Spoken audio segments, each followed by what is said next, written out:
insurrection of sorts is a term that covers a broad range. But just if you look at the last 30 or 40 years, this country has changed enormously in this regard.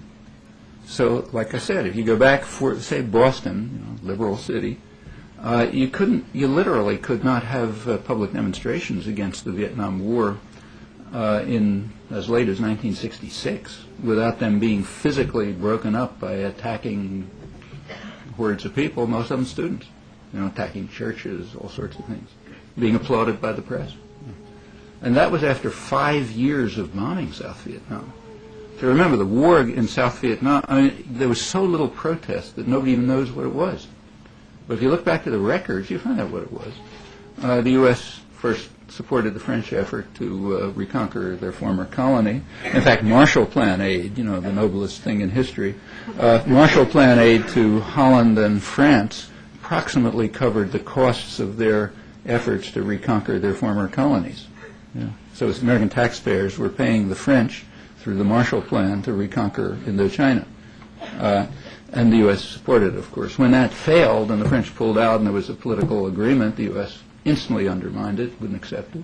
And from 1954 to 1960, it established a typical Latin American-style terror state, kind of like El Salvador. They killed about maybe 60,000 people. That's in the 50s. Well, there was internal resistance. It got too strong to handle it by just state terror. So the U.S. just invaded. In 1961 and 62, Kennedy sent the U.S. Air Force to bomb South Vietnam, authorized napalm, started attacking destroying food supplies to undermine the guerrillas, started driving people into what are called strategic hamlets, actually concentration camps, where they were surrounded by barbed wire and protected from the guerrillas everybody knew they were supporting. If you look at internal documents, there's no doubt about this. These were South Vietnamese. And in fact, South Vietnam was the main target of the U.S. attack all the way through to the very end, and the part of the country that suffered most. But since there was no protest, it went on year after year with no protest because nobody cared. The Bush administration, things happened then. By the late 60s, things began to happen. In fact, a lot of things began to happen in the country. And it's just more civilized in all kinds of ways. You go back to 1970, there wasn't any feminist movement, there was no environmental movement, there were no third world solidarity movements. All of these things are after the 60s. They kind of grew out. There's no human rights movement, nothing. They developed later, and they just changed the whole country. So by now, the government knows that when you're fighting a war with a much weaker enemy, you got to do it rapidly and decisively, or political support will erode. Well, those things are changes from within, and more change. And the only way to the United States is, in fact, unusually powerful in one dimension, militarily, not in other dimensions. Economically, the world is, for 25 years, has been what's called tripolar. There's three major centers of social and economic power in Europe, Asia, and the United States, and they're kind of comparable. But militarily, the United States is often a separate dimension. Even before September 11th, the U.S. outspent the next 15 countries combined in military spending. And now, of course, it's shooting out of sight. Very good for Massachusetts, incidentally. If you read the Boston Globe, they had a front-page story on how great it is for Massachusetts. The standard method of keeping the economy going is to socialize the costs through the Pentagon system, and they're expecting that again. So it's good for people like, say, me, places like MIT, which will probably gain from this. The only way to change, it is so powerful militarily, the U.S., that there's no combination of forces around the world that's going to do anything about it, as far as we can see. But internally, it's very vulnerable. Control is extremely fragile. And you can see this, I think. One index of that is the intensity of the propaganda.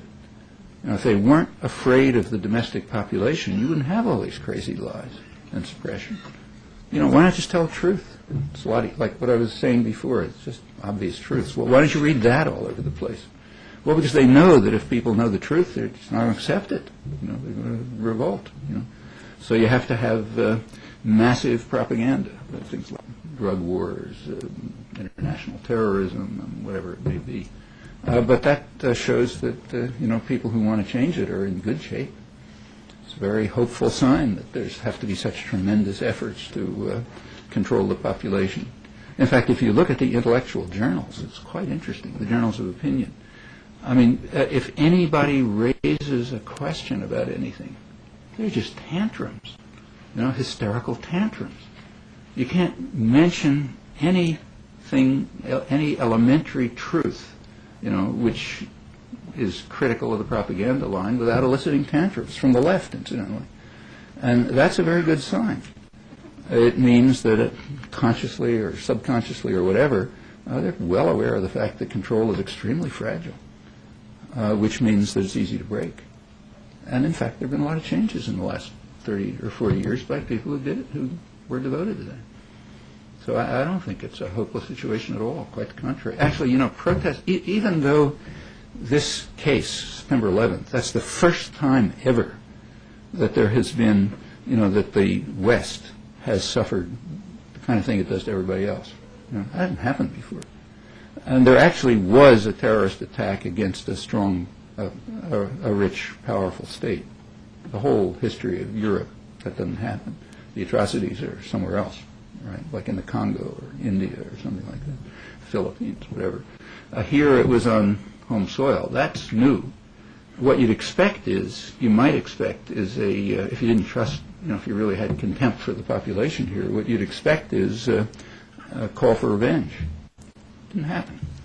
I mean, there's an effort to elicit it, but the fact of the matter is that the population is much more open, dissident, critical now than any time I can remember at any remotely comparable stage of any international conflict.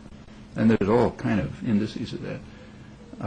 In fact, I think the reason why you see these sort of hysterical articles like Mark Jerkowitz in the Boston Globe the other day about how dissent is dead and so on and so forth is because they're scared to death of what they know is true. It's by no means dead, in fact, very lively.